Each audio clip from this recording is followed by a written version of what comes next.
চাপৰ পাখিৰ মৰমত গঢ় ল'লে লুইতকণ্ঠ জুবিন গাৰ্গ ফাউণ্ডেশ্যন চাপৰ। সদ্যপ্ৰয়াত অসমীয়াৰ প্ৰাণৰ শিল্পী জুবিন গাৰ্গৰ আদৰ্শ আৰু মনোভাৱ আগলৈও যুগে যুগে ধৰি ৰাখিবলৈ চাপৰৰ একাংশ অনুৰাগীয়ে এই সামাজিক সংগঠনটো সমৰ্থন কৰে। প্ৰয়াত শিল্পীগৰাকীৰ আদ্যশ্ৰাদ্ধ উপলক্ষে ফাউণ্ডেশ্যনটোৰ উদ্যোগত ধুবুৰী কোকৰাঝাৰ সীমান্তৱৰ্তী বঙালদোৱা দ্বিতীয় খণ্ড গাঁৱৰ বয়োজ্যেষ্ঠ আশ্ৰমত আৱাসীসকলৰ বাবে দুপৰীয়া ভোজনৰ বিশেষ ব্যৱস্থা কৰে। লগতে জুবিনদাৰ স্মৃতিত নাহৰৰ গছপুলি ৰোপণ কৰি আশ্ৰম পৰিসৰ সবুজময় কৰি তোলাৰ এক প্ৰচেষ্টা হাতত লয়। অনুষ্ঠানত শিল্পীগৰাকীৰ প্ৰতিচ্ছবিত বন্তি প্ৰজ্বলন কৰি ফাউণ্ডেশ্যনৰ সদস্যসকল আৰু আশ্ৰমত উপস্থিত আৱাসীসকলে একত্ৰে শ্ৰদ্ধাঞ্জলি জ্ঞাপন কৰে। এই সময়ত আশ্ৰমৰ এজনী বয়োজ্যেষ্ঠ মহিলাই যিয়ে একেদিন জুবিন গাৰ্গক লগ পোৱাৰ কথা স্মৰণ কৰিছিল, তেখেতৰ অনুপস্থিতিত আৱেগত ভাঙি পৰে আৰু অশ্ৰুধাৰেৰে সমগ্ৰ পৰিৱেশক আৱেগঘন কৰি তোলে। আজি আমি আমাৰ চাপৰ নতুনকৈ লুইতকণ্ঠ আমাৰ জুবিন গাৰ্গ ফাউণ্ডেশ্যন চাপৰৰ পৰা আমি আজি প্ৰথমখন আমি এটা কাৰ্যসূচী হাতত লৈছোঁ।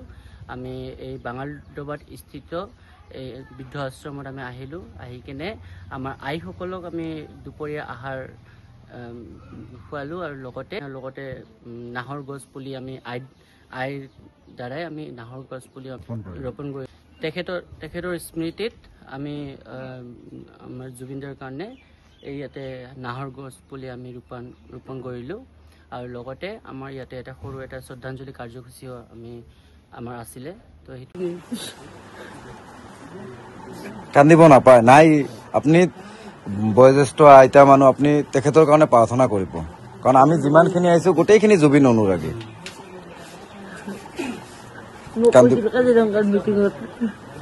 আপুনি লগ পাইছিল? ক'ত লগ পাইছিল? কিহত? কাজিৰঙা মিটিঙত। মোক আইতা গান জানে নেকি ভূপেন হাজৰিকাৰ? মই জানো, কচোন ক।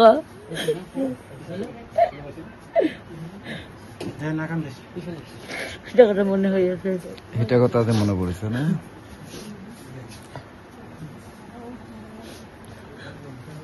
মোৰ নাম কল্পনা মহন্ত, তাই জানে, ভাল কৰি জানে। কি? কল্পনা মহন্ত। ক'ত ঘৰ? মোৰ লখিমপুৰত। আমি যেতিয়া জুবিনদাৰ কথা কৈ আহিছিলোঁ তেতিয়া আপুনি উচপি উঠিছিল, কাম দিছিল, কিয়? কাজিৰঙাৰ মিটিং হৈছিল না, মিটিঙত মই হাত ধৰি লৈ গৈছে, আপুনি আহকচোন এটা ভূপেন হাজৰিকাৰ গানটো কওক। সেইকাৰণে মই গানটো কৈছোঁ। কোনে কৈছিল আপোনাক? জুবিন দাই? মই ভাল মতন চিনি পাওঁ। জুবিন দাই আপোনাক কৈছিল? কিমান চনত হ'ব ঘটনাটো? কাজিৰঙাৰ মিটিং হ'ল। কিমান চনত লগ পাইছিল? 65 বছৰ হৈছিল। নহয়, চনটো কিমান চন হ'ব? চনটো মই নাজানো, পাহৰিছে। কি কৈছিল জুবিন দাই আপোনাক? কৈছিল মানে আইতা আহকচোন এটা গান জানা নেকি ভূপেন হাজৰিকাৰ গানটো? জানা, মই সৰুতে মই জানো, মানে মনত হৈছিল মোৰ কলৰ পাততে কাউৰী পৰে। মোক কৈছে কচোন আইতা, মই কৈছো।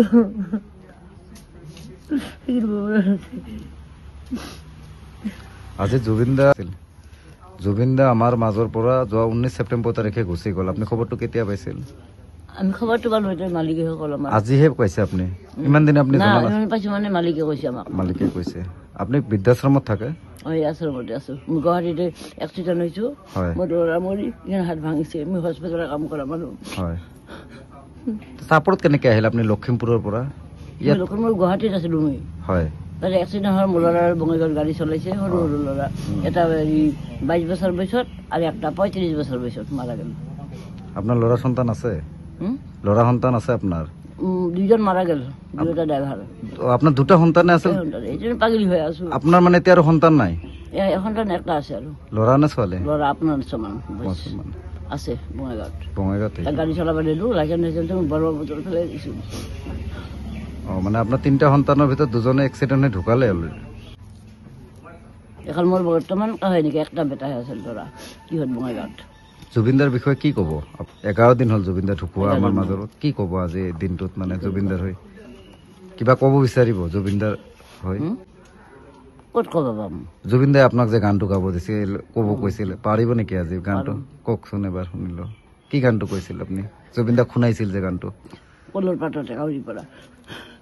এবাৰ যদি আইতা এইটো শুনা গানটো হৈছে ভূপেন হাজৰিকা কিহৰ ভূপেন হাজৰিকাৰ হয় এই গানটো মানে শুনাবা কৈছে মোক পাওঁ না নাপাওঁ নাপাওঁ কাজিৰঙাৰ এখন মিটিঙত কি আছিল আপুনিতো শুনাইছিল জুবিন দাক আজি আমাক শুনাওকচোন অসমবাসী ৰাইজে আপোনাৰ গান কলৰ পাততে কাউৰী পৰে আগলতি 20 মাইলৰে চৰে ডুব ডুব ডুবাতে কোনে খাক পৰে